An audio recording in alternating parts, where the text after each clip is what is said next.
Neste vídeo eu queria contar para você as principais mudanças que vão acontecendo com o seu pênis ao longo do tempo, ao longo da sua vida.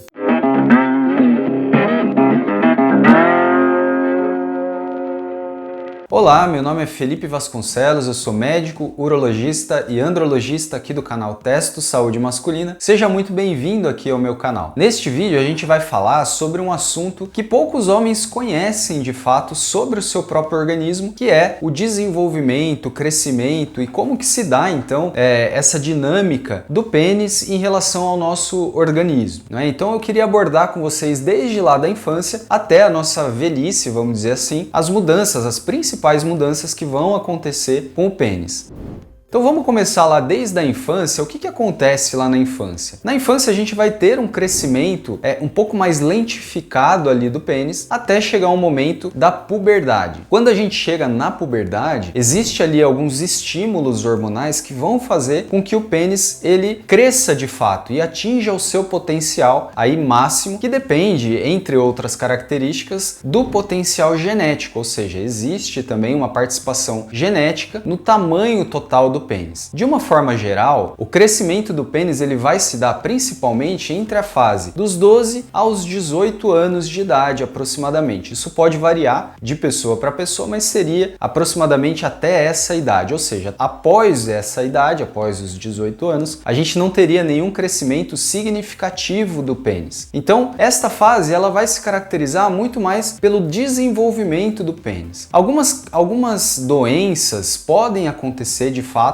nessa faixa etária. As principais são a fimose, que é aquele estreitamento que dá na região da cabeça do pênis, e algumas infecções também, geralmente causadas por um fungo, a candidíase. Então é comum a gente ter aí, durante essa fase, essas doenças, essas infecções. O fato é que depois da puberdade, poucas mudanças em termos estruturais vão acontecer ao longo do tempo. Então, geralmente ali, após os 18 anos, até chegar na faixa etária dos 50 anos, pouca coisa vai mudando ali na estrutura do pênis. Durante esse período, ou seja, dos 18 aos 50, a gente se preocupa de fato com infecções sexualmente transmissíveis. Então a gente vai ter o HIV, a sífilis, o HPV, o herpes. Então essas seriam as principais preocupações, vamos dizer assim, que a gente tem ao longo dessa fase. É difícil que a gente tenha, de fato, doenças orgânicas, alterações orgânicas nessa faixa etária. Uma questão que eu queria chamar a atenção com vocês é que alguns homens, durante esse crescimento lá na puberdade, eles podem desenvolver uma curvatura do pênis. A gente chama isso de curvatura congênita. Então essa curvatura geralmente ela é para baixo e existem alguns homens que precisam corrigir essa curvatura com técnica cirúrgica, porque em alguns casos isso pode dificultar uma relação sexual, por exemplo. É diferente da doença de Peyronie. A doença de Peyronie também é uma curvatura que vai acontecer, ela pode acontecer em todos os eixos,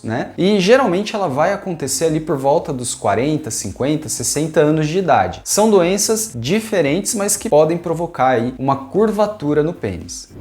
Agora, quando você chega lá na idade dos 50 anos, eu vou falar aqui 50 anos porque é uma idade aproximada, isso pode ser para mais ou pode ser para menos. A gente vai ter algumas mudanças na estrutura do pênis, que foram acumuladas aí durante os anos anteriores. Essas mudanças elas vão acontecer principalmente na vascularização do pênis, ou seja, na oferta de oxigênio para o tecido peniano. Então, durante essa fase, é comum os homens não apresentarem o mesmo desempenho sexual que eles tinham lá com 20 anos de idade. Então aquelas 3 relações que você tinha à noite transformam-se em 2 e, quiçá, uma relação durante a noite. Isso é comum acontecer, ou durante o dia, Às vezes tem gente que faz durante o dia. Mas, enfim, essas relações elas acabam ficando mais difíceis de acontecer por conta dessas mudanças que vão acontecendo ao longo do tempo e que diminuem a oferta de oxigênio e dificultam muito mais as ereções. E aqui aqui é um ponto que eu queria chamar a atenção de você, porque é o seguinte: existem algumas questões, alguns hábitos, algumas doenças que vão fazer com que as suas ereções após os 50 anos de idade fiquem ainda mais difíceis. Como eu falei, essas mudanças vão acontecer com todos os homens, mas, por exemplo, se você fuma, se você bebe, se você é sedentário, se você é obeso, isso vai acumular aí fatores de risco para que as suas ereções fiquem mais difíceis quando você estiver nessa idade. Então vamos pegar um exemplo aqui de um carro 0 km, por exemplo. Você acabou de tirar o carro da concessionária, tá feliz, o carro tá muito novo e você começa a dirigir esse carro. E aí passa um período, você tinha que fazer uma manutenção, você não fez a manutenção. Tinha que trocar o óleo, você não trocou o óleo. Você só abasteceu o carro com combustível mais barato, adulterado. Então perceba que ao longo do tempo ali, passados 2, 3 anos, você deixando o carro de qualquer jeito, vai chegar um ponto em que ele vai começar a falhar. O carro falharia de certa forma se você tivesse feito todas as manutenções? Provavelmente ele falharia em algum momento, mas você concorda comigo que isso ia demorar muito mais tempo. Então é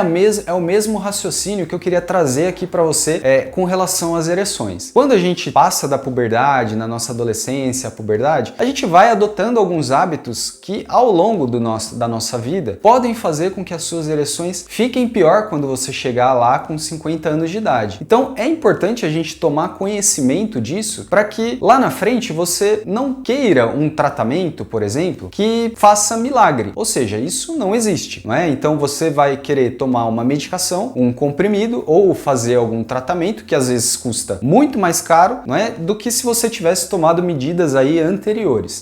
Então é importante a gente tomar conhecimento das mudanças que podem acontecer no nosso pênis e o que a gente pode fazer para melhorar ou para mitigar aí essas dificuldades que a gente vai passar lá na frente. Mas eu não queria parar esse vídeo por aqui, porque existem outras mudanças que também podem acontecer com o pênis e que você precisa saber. Alguns homens depois dos 50 anos de idade, eles podem começar a ter uma dificuldade para urinar. E eles acabam associando essa dificuldade ao próprio pênis, achando que tem alguma coisa errada ali com o pênis. E na verdade, na maioria das vezes o que acontece é um aumento da próstata, a hiperplasia prostática benigna. Então, assim, é importante que você saiba que essa alteração para urinar muito provavelmente não tem nenhuma relação com o seu pênis. Uma outra alteração que acontece também muito frequentemente nessa faixa etária é uma alteração da bolsa testicular. Vocês já notaram que existe uma musculatura que sustenta ali os testículos e essa musculatura, quando a gente passa ali dos 50 anos, ela acaba ficando mais flácida. Então, o órgão ali, né, o testículo, ele acaba ficando um pouco mais caído, não é? Essa sustentação, ela não fica tão forte como era antes. Então, mais uma alteração que vai acontecer depois dos 50 anos de idade. E eu deixei por último aqui para você para falar de uma mudança que assusta muitos homens, que é o desuso peniano. O que é o desuso peniano? A gente tem vídeo aqui no canal, depois vocês dão uma olhada, a gente tem vídeo falando sobre o que é o desuso peniano, mas basicamente seria a falta das ereções no pênis e a repercussão que isso pode causar para o pênis. Em última análise, a repercussão mais temida pelos homens é de fato a diminuição do tamanho do pênis. E isso pode acontecer quando há um desuso peniano por um período aí superior a 6 meses, não é? Alguns homens até um tempo maior. Agora eu queria chamar a atenção para você. Quando a gente gravou esse vídeo, muita gente perguntou assim: poxa, mas eu não tenho relação, eu me masturbo, isso funciona? Funciona também. Eu não tenho a relação sexual, mas eu tenho ereções durante a noite, isso funciona para sustentar o pênis? Funciona também. Então, resumindo, o nosso organismo, ele é muito sábio, ele é muito inteligente. Então, essas ereções involuntárias que a gente tem, principalmente aquelas ereções que acontecem durante a noite ou aquelas ereções que você acorda com vontade de urinar, isso, de certo modo, funciona como um mecanismo de oxigenação do tecido peniano. Então, se você tem essas ereções, se você consegue ter ereções não propriamente ditas durante uma relação sexual, isso protege o seu pênis contra o desuso peniano. Mas, se não houver ereções ao longo do tempo, isso pode repercutir de certo modo aí no tamanho peniano. E para terminar aqui esse vídeo, eu queria deixar um recado para você que, na verdade, assim, o nosso pênis ele não está sozinho, né, vivendo numa bolha, como se tudo que a gente fizesse não interferisse no desenvolvimento do nosso pênis. Então saiba que todos os seus hábitos, tudo aquilo que você constrói durante a sua vida vai repercutir na sua qualidade de vida lá na frente. Então é importante que você se mantenha atento a tudo isso. Eu queria saber se esse vídeo te ajudou a entender um pouco mais sobre o seu organismo, se esse vídeo foi útil para você, se você gostou, eu queria que você clicasse aqui no like, desse um like aí pra gente, isso fortalece bastante o nosso canal, isso é um apoio, um reforço positivo para que a gente continue produzindo conteúdo para vocês. E eu queria que, se você ainda não é inscrito, tem gente que assiste vídeo aqui toda semana e ainda não se inscreveu no nosso canal, eu queria que você se inscrevesse no nosso canal, porque isso faz com que a gente fique mais relevante na internet. Eu agradeço demais você ter assistido esse vídeo até aqui, espero que você tenha gostado, eu vou ficando por aqui e até a próxima semana.